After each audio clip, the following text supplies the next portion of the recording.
Designing a Mars colony for long-term use in scientific discovery requires that we refer to mission objectives, environmental factors, basic human needs, and survival versatility for design cues.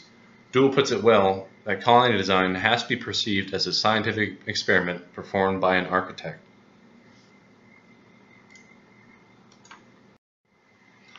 The process of design requires that architects and designers examine all the parameters, specifications, and boundaries of a project to determine what form the building takes.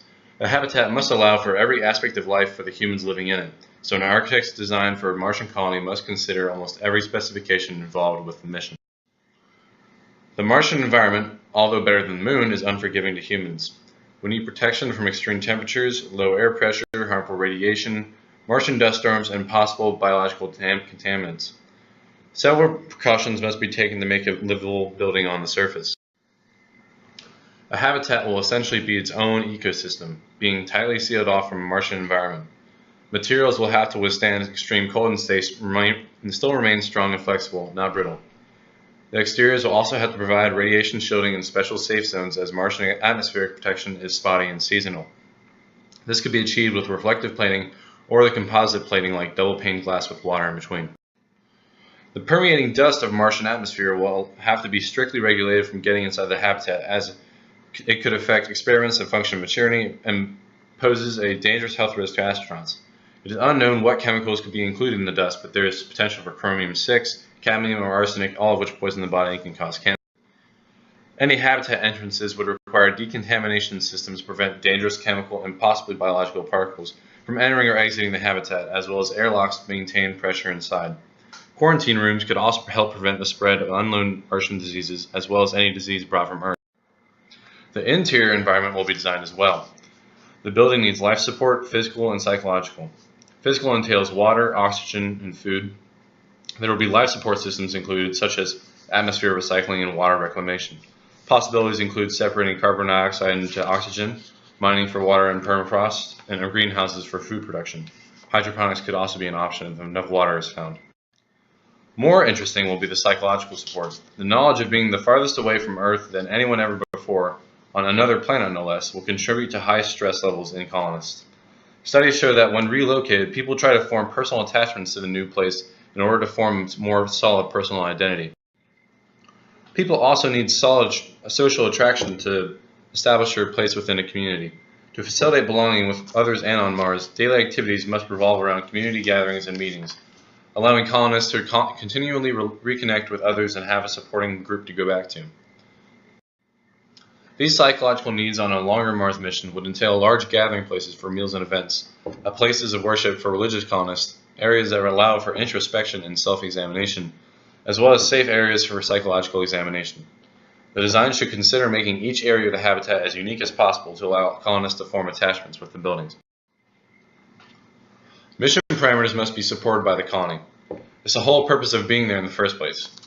Several mission plans share similar objectives: searching for signs of life, signs of water, determining the habitability of Mars, exploring the areology and the history exposed by it. The landing site will have to be near the anomalies to be studied, so the specific point will be tailor-picked to facilitate all of these goals. A selection process will look for areas with potential water and permafrost, areological anomalies, and volcanic areas to land near.